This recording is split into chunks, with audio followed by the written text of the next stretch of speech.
I think against that type of guy, it's a mistake not to c-bet on the flop. So if the guy against whom you are playing is folding, I mean, is never shoving bottom pairs, or if he is never shoving a 9, then it is good to limp c-bet. But if you are playing against a guy who is not going to, um, I mean, if he is going to check shove a lot, then it's better to check behind and take your equity. But I don't think that was the type of player who would be check shoving so big, because it seems like he knew a little bit what he was doing.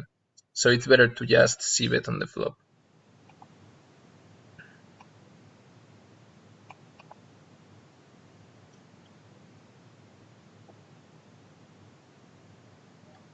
So let's go through the queen jack first, and then we go with the Discord hands. And maybe there was another hand that you wanted to discuss. If so, let me know in the chat and we will have a look at it.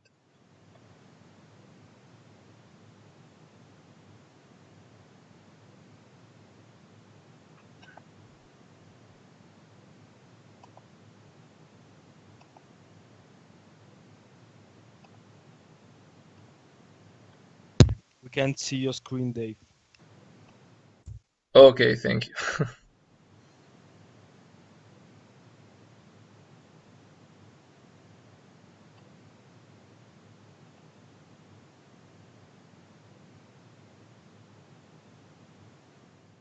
Yeah, it's 7 suited, okay.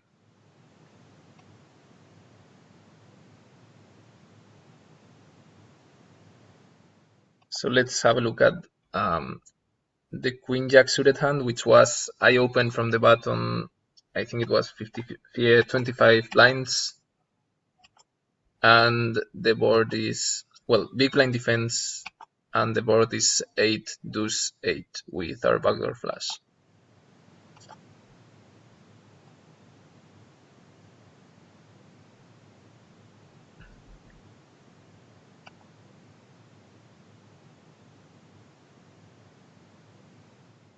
There was a flush draw, I think, yeah, and we had the backdoor flush.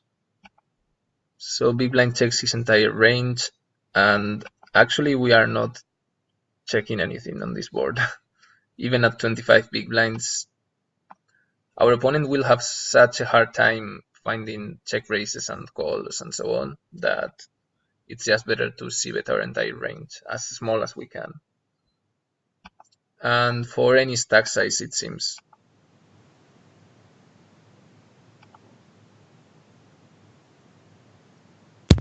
And can you check the EV difference? Yeah, I was going to do that right now.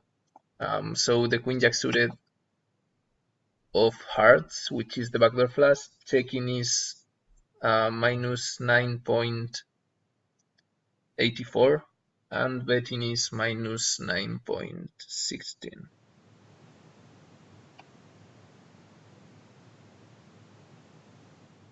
So yeah, it's a bit similar, but it helps you simplify your game. If you know that you always have to c-bet on this board, it simplifies your game a lot. And then let's just have a quick look at big blind's check raising range.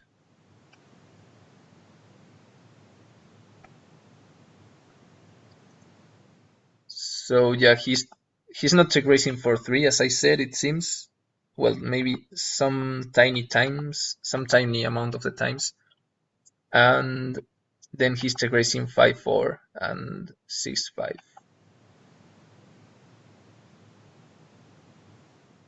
Very often, and people are not doing this generally.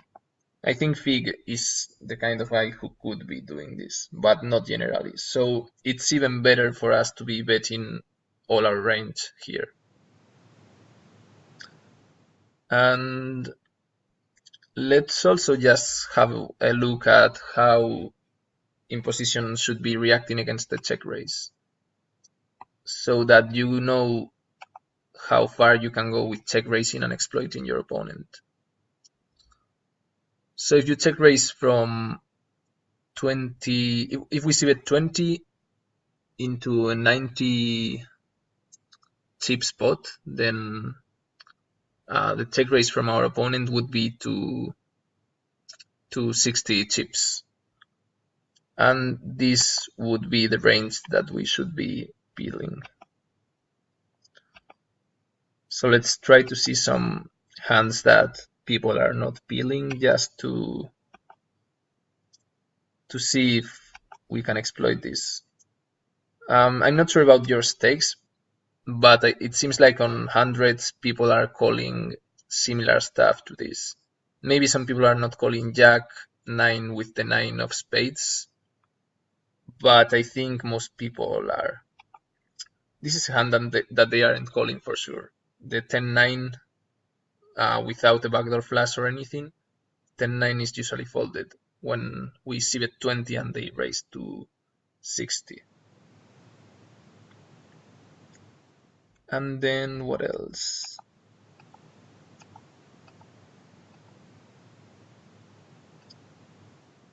Some king jack and queen jack without a backdoor flush also float, but it's not too such a big difference. So let's check also the 500 raise size. Maybe here they overfold a little more. So this would be if we see bet 20 and they raise it to 100.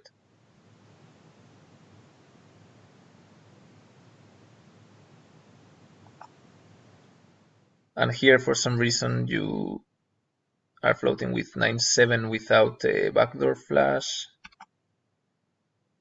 10-9 with a backdoor flush, you should be floating as well. If they make it to 100, I think that a lot of people are folding this probably.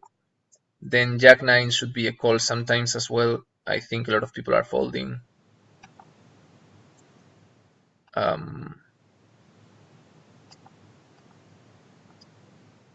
So I don't know, just have a look at the hands that people are folding here and try to see or estimate if your opponents will be playing in a similar way. And if they are overfolding, you can add a little bit more bluffs, such as the borderline bluffs, which we saw. So for example, a borderline bluff would be a 4-3 with a 4 of spades. So in case people are overfolding quite a lot, then you can try adding these bluffs into your range. So as you can see, the EV of folding and the EV of raising is super, super similar. So once your opponent is calling like 3 or 4% less on the flop against the check raise, then it starts to become better to check raise. And I think that's it for this hand. Let me check the comments.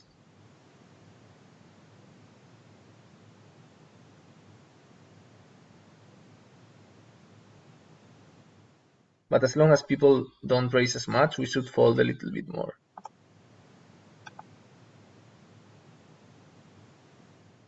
Yeah, if they don't have this check raise, you should fold a little more, of course. But this is a very small sizing anyways. Just keep in mind that if you make it 20, not many people are clicking it to 60. It's really, really small. So you should float a little bit more against this size. Yeah, shoving ace 10 and ace jack sometimes. If we check raise on this 8-8 deuce, we barrel our trash quite often, right? Yeah, on most runouts that are blanks, I think it's good to keep barreling. But it depends on a little bit on the opponent you are facing as well. Because if you are facing an opponent who is folding quite a lot on the flop, then you really don't want to continue on the turn because his range is so nutted. But if you are playing against an opponent who is playing similar to GTO, then there are some good turns definitely where you can barrel. For example, like any turn which opens up equity for you should be a barrel, of course. And then some blank turns like 3, even if you have check raised let's say um, let's say you check raise something like king 7 with the king of spades, and then on a 3 turn I would say that you are continuing sometimes. But let's see. At least I do. Maybe it's kind of a mistake.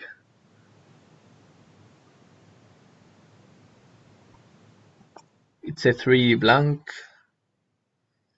Yeah, and you are continuing with king 7 super often here on most of the kings that you check raised. So this is your continuing range on f3. You are checking 40%, betting small 27%, and betting big 30%. And you are betting all eights. I guess it's important not to be betting your backdoor flush draws, because your backdoor flush draws block the opponent's calling range on the flop. So you have less fold equity if you keep barreling a hand like 9-6. Instead, if you pick a hand like king 7 with the king of spades, you have a lot of fold equity because he doesn't have flush draws to the king that he would always be calling. And then we keep betting some deuces smallish so that he can call some ace highs, I guess, like ace jack or something like that. And we bet really big with gut shots, it seems. Well, really big, like normal size, but we pick the bigger size.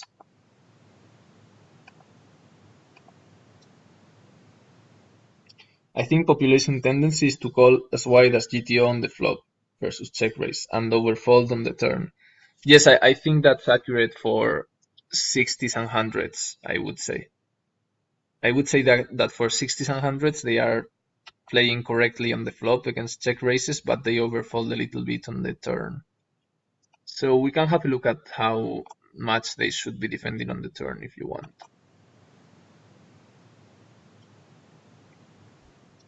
So they should be floating some king jack offsuit.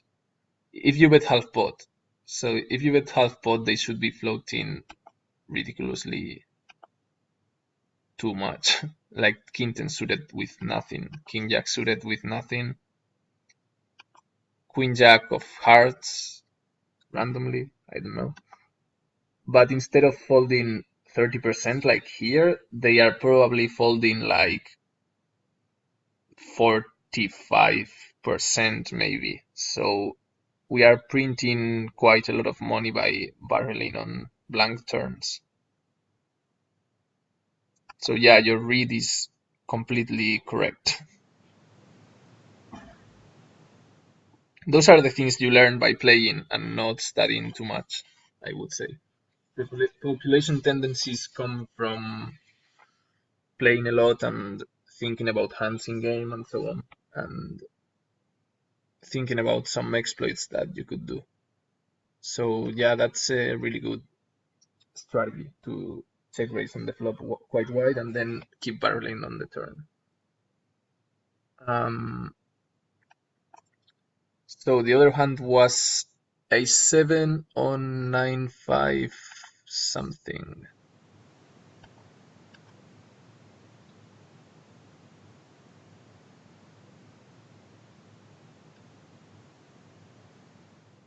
A7 suited of hearts it was. 9-5-5. So it's 22 big blinds. Flop is 9-5-5.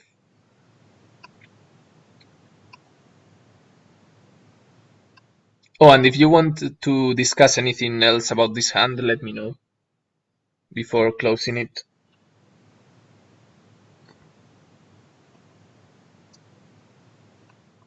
Okay.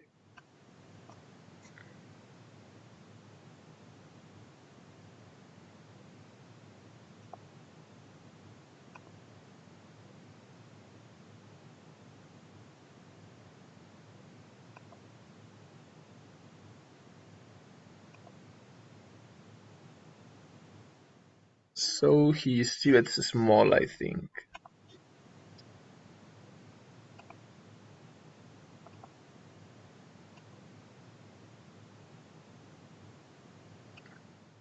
Yeah, ace 7 suited is almost always a call, and ace 5, ace 4 is more often a check raise. And like the trashy aces are more often a check raise. And then, well, you can have a look at how you play the rest of your range. It's quite complicated to play GTO on these boards because so many nines mix. I guess the top pair, yeah, it's about 50% raise for the top pairs, as I said, and then the fives, it's maybe like 70 to 80% check raise. Yeah, it's 85% check raise with trips.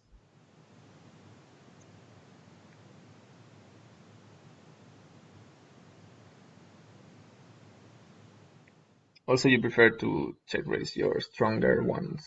And it's also interesting on paired boards that you don't check raise generally the top kickers of your trips. So for example, if you have, especially heads up, if the board is 10 deuce deuce and you have king deuce, you usually are check calling it because you are blocking his kings from floating you. And the same with face deuce.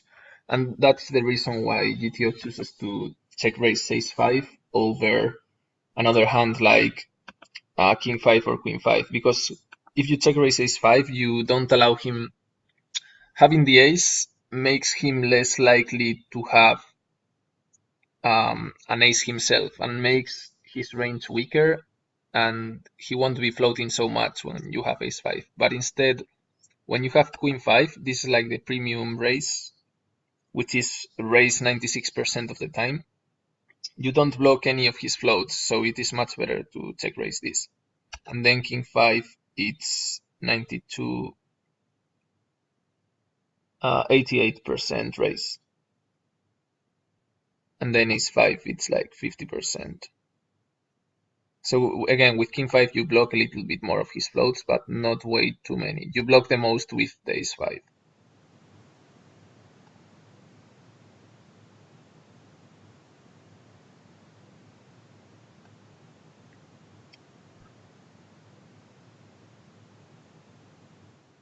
Also, it helps you thinking in these terms, it helps you to stay balanced. Not only it is important that you are blocking his floats, it is also important that you have some fives in your range. So just having this at the back of your mind, that it is better not to check raise the trips with which you block their floating range. Just by having that in the back of your mind, it will help you stay balanced and have some fives on your calling range. And it will help you play paired boards so much better.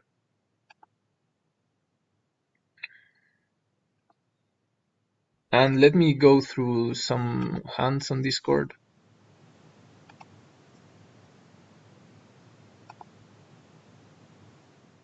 And then we will be closing this. I think it's 2 hands that you uploaded, right, Rafa? Or there are more?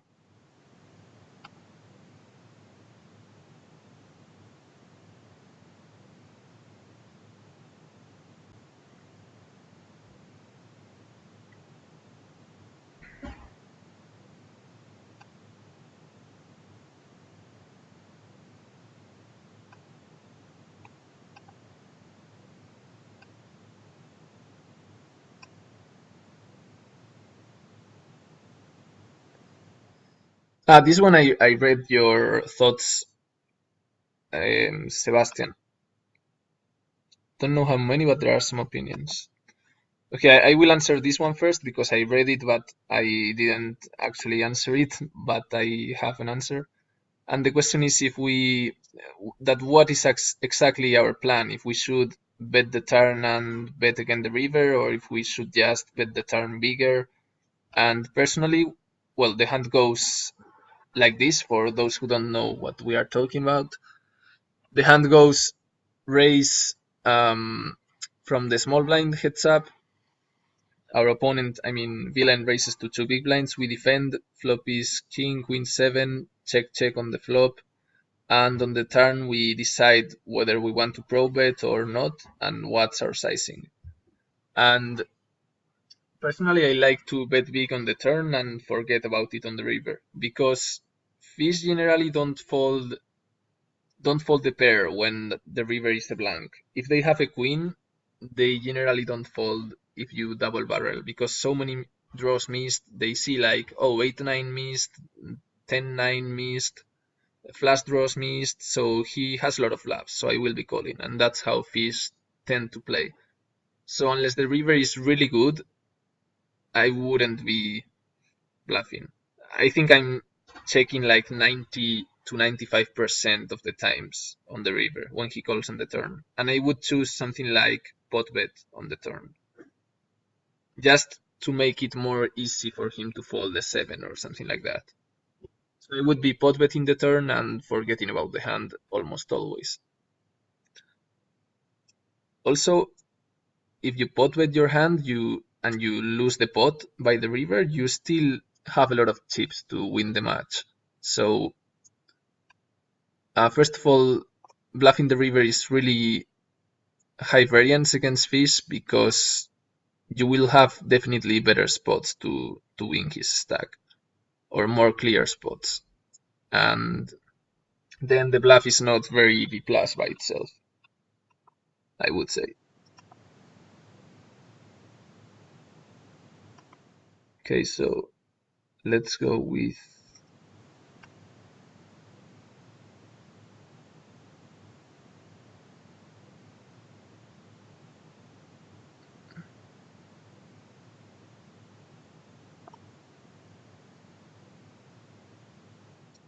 betting 1/4 on the turn seems good as well. I don't hate it, but I prefer to pot bet. And 1/4 is so little that he might be tempted to call with an ace high if he is really fishy. So if he has ace deuce and you only bet 1/4, he might just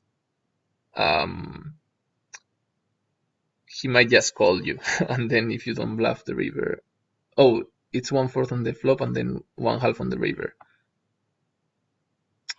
I don't know. I really just prefer to bet pot on the turn and give up the river. Also, the times that you hit, you win a really big pot from him. So you are not really. I mean, your hand has equity, so it's okay if you bet big. You don't really need too much fold equity.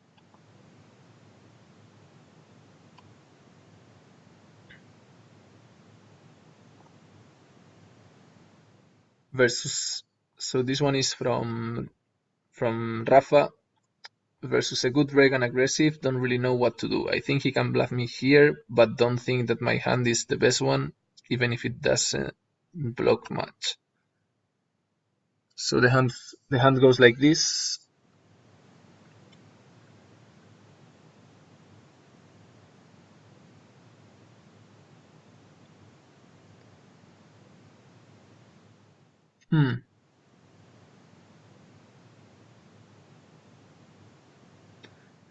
Yeah, the 8 is so good for his range, so it's such an ugly spot.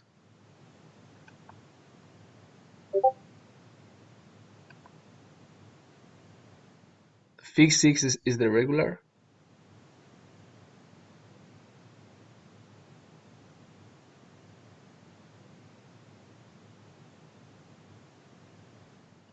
Yeah, on other rivers it's okay to call, but here it's so tough, I would say. I will pull up the hand on GTO database, because I wouldn't know what to do here. I think it's maybe a mix between a call and the fold. And I think folding it's maybe a little bit better, but again, I have no idea. It's just the 8 takes away so many bluffing combos from him and gives him some strong hands as well, so it's such an ugly spot. Inflation says here, I'm never really a fan of calling to streets to then fold to a river, which isn't very scary overall. Well, the river is super scary, I think. if we are going to fold to a river like this, we may as well fold on the turn and save 6 big blinds. However, I'm not sure whether I'm calling or folding. Well, I disagree with this, as you can see. I think calling on the turn is mandatory, and then seeing what we will do on the turn. On the river.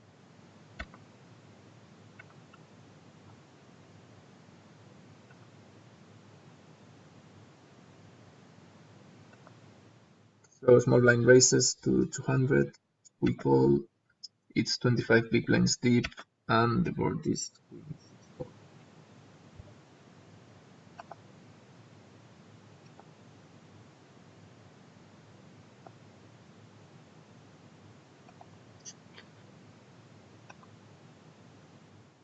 And also his sizes are like, well, so much value. Pot bet on the flop.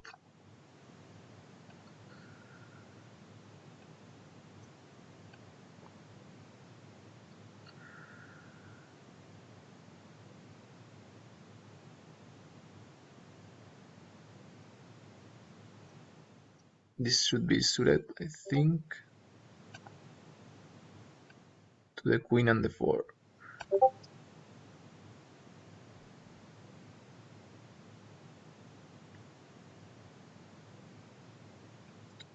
See you, Seb.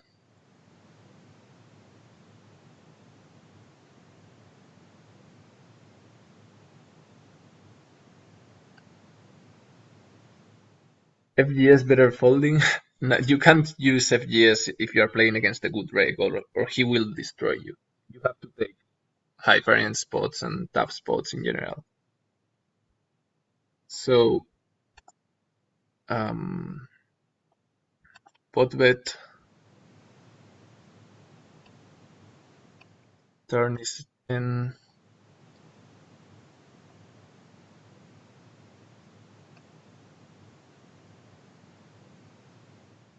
What?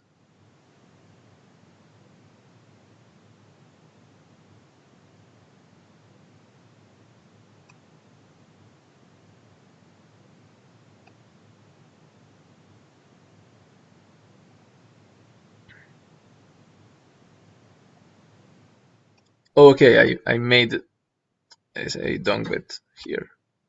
Now it's okay.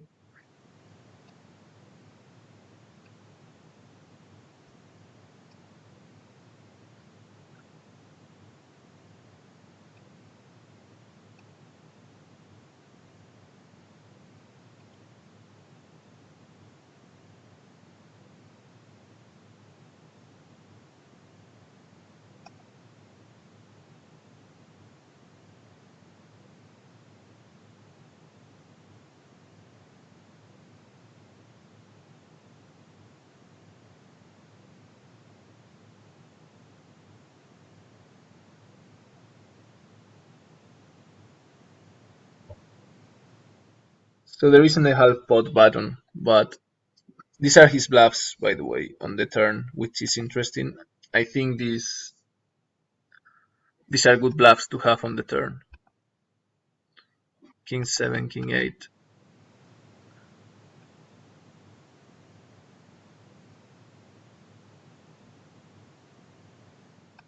But let's go for 70% pot, as there is there is not an option for half pot. Out of position decides to call, and the river was an 8.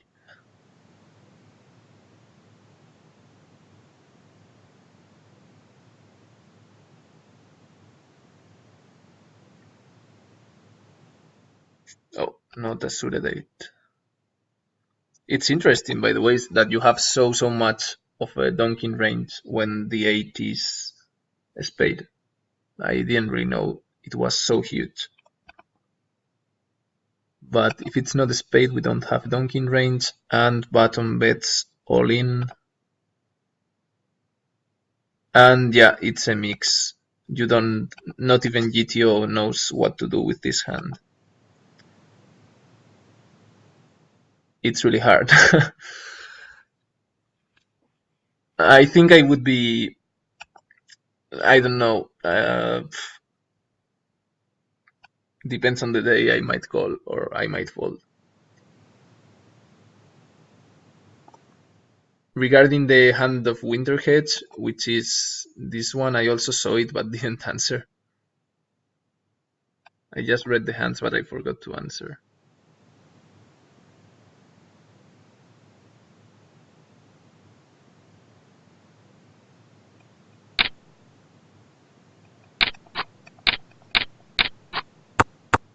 Yeah, I think the fold is fine on the turn. But it depends if this guy is a fish or not. Because if he isn't a fish and he's a break, I might just call on the turn and spew a little bit. Because I don't think it is a really close spot.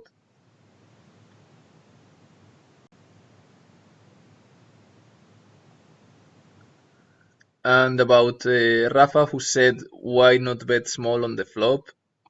I think, yeah, betting small on the flop simplifies our strategy, but we sacrifice a little bit of EV. I think that kings is a really, really good hand to check. So even if betting small simplifies our strategy, then it might not be the best thing to do in terms of EV.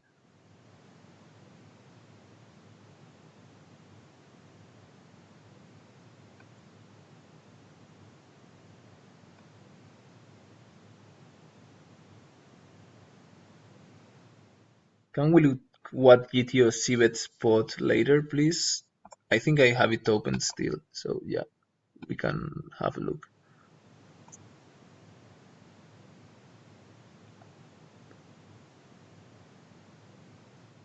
So it's a pot bet with only 3% of your range, and it pot bets with kings, some king deuce, king 3, and that's about it. Some queen jack as well.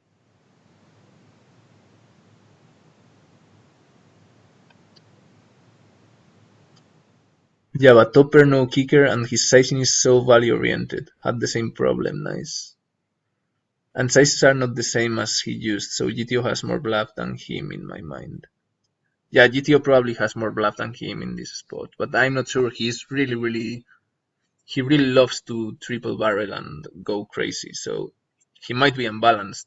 I don't know.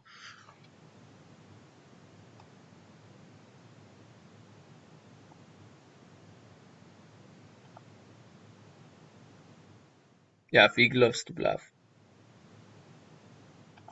Okay, so this hand is from Sen00. Oh, it's so late. You have coaching with Pierre today, right? I'm taking his time again.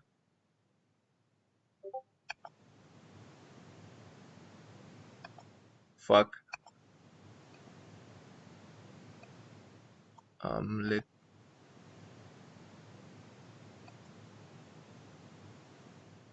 Okay, we will. I will answer the rest of the hands in the chat, so that you can go to Pierre's coaching better.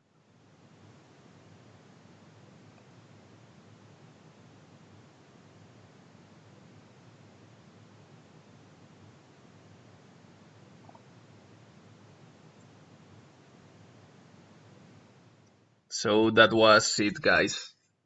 Um, sorry, Pierre, if you are listening later or whatever. See you guys. Good luck and have fun.